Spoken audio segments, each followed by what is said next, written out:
नमस्कार दोस्तों, आज मैं आपको ये मेरा नया चैनल है और ये भक्ति से संबंधित चैनल है।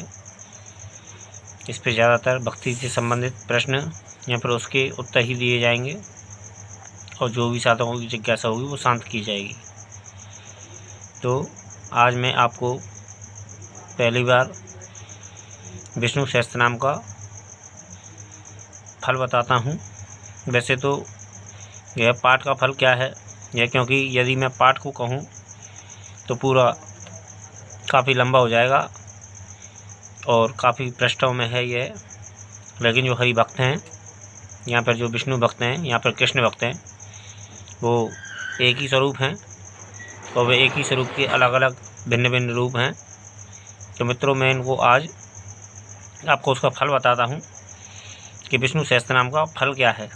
जब हम इसका पाठ करते हैं तो हमें इसका फल क्या मिलता है।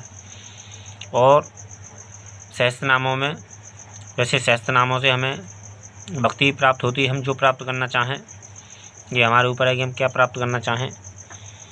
वो चीज़ हमें सभी चीज़ें प्राप्त होती हैं जो साधक करना चाहे।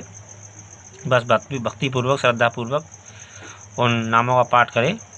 और तो मित्रों, फल इसका फलश्रुति ऐसे है कुछ कि यहाँ 1000 नाम पूरे होने के बाद में जब फल के विषय में बताया गया है शास्त्रों में और पितामह भीष्म के द्वारा कहा गया है और महाभारत में ये वेदव्यास के द्वारा कहा गया है, तो यह युधिष्ठिर से संवाद हुआ था।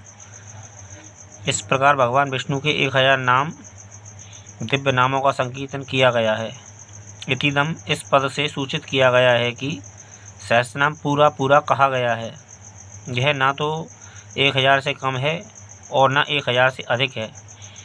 दिव्य पद से यह सूचित किया गया है कि भगवान के अपराकृत नामों का प्रधान रूप से संकीर्तन किया गया है। यद्यपि यह संख्या प्रकारांतर से भी पूर्ण हो सकती है।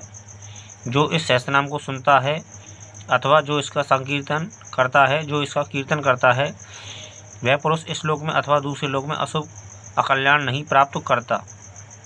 इस सहस्त्रनाम का पाठ करने से ब्राह्मण वेदांत का ज्ञाता हो जाता है, क्षत्रिय विजय को प्राप्त करता है, वैश्य धन से समृद्ध हो जाता है और शूद्र श्रवण से सुख को प्राप्त करता है। अर्थात शूद्र यदि इस पाठ को सुनता है तो श्रवण करता है तो वो सुख को प्राप्त करता है। इस सहस्त्रनाम के संकीर्तन से धर्म चाहने वाला पुरुष धर्म प्राप्त करता है, धन चाहने वाला पुरुष धन प्राप्त करता है, कामी पुरुष काम को प्राप्त करता है तथा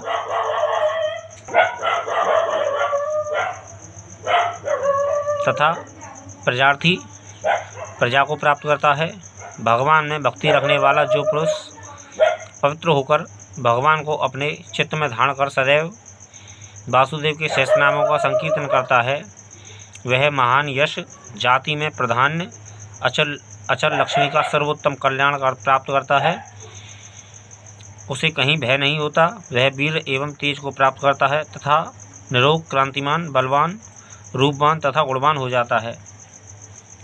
रोगी रोग से बंधा हुआ, बंधन से भयभीत, भय से और आपदाग्रस्त आपत्ति से छूट जाता है। इस सहस्त्रनाम से भक्तिपूर्वक भगवान पुरुषोत्तम की स्तुति करने वाला पुरुष शीघ्र ही दुखों से पार पा जाता है। भगवान वासुदेव के आश्रित रहने वाला वासुदेव परायण पुरुष सब पापों से शुद्ध चित्त होकर सनातन ब्रह्म को प्राप्त होता है। भगवान वासुदेव के भक्तों को कहीं भी अशुभ नहीं प्राप्त होता तथा उस पुरुष को जन्म, मृत्यु, जरा और रोगों का भय नहीं होता। इस सूत्र का श्रद्धा एवं भक्ति से पाठ करने वाला पुरुष आत्मसुख, क्षमा, लक्ष्मी, धैर्य, स्मृति और कीर्ति से युक्त हो जाता है। पुरुषोत्तम भगवान के पुण्य आत्मा भक्तों को क्रोध, मात्सर्य, लोभ एवं अशुभमति नहीं होती। चंद्रमा, सूर्य एवं नक्षत्रों के सहित स्वर्ग, आकाश, दिशाएं तथा समुद्र भगवान वासुदेव के वीर से ही धारण किए गए हैं। देवता, असुर, गंधर्व, यक्ष, सर्प और राक्षसों के सहित यह संपूर्ण चराचर जगत भगवान श्री कृष्ण के ही वंशवर्ती हैं। इंद्रियां, मन, बुद्धि और अंतःकरण, तेज, बल, धैर्य, क्षेत्र एवं क्षेत्रज्ञ, इन सबको वासुदेव का ही रूप कहा गया है। सभी शास्त्रों में सर्वप्रथम आचार की ही कल्पना की गई है। आचार से धर्म होता है और धर्म से प्रभु भगवान अच्युत्य ही हैं। ऋषि पितृ देवता महाभूत धातुएं और चराचर, यह चराचर जगत भी नारायण से ही उत्पन्न हुए हैं। योग ज्ञान तथा साख्यादि विद्यालय शिल्पादि कर्म वेद और शास्त्र तथा विज्ञान, यह सभी श्री जनार्दन से ही हुए हैं। एकमात्र भगवान विष्णु ही महत स्वरूप हैं। यह सर्वभूतात्मा विश्वभुक अविनाशी प्रभु ही तीनों लोकों को व्याप्त कर नाना भूतों को अनेक प्रकार से भोगते हैं।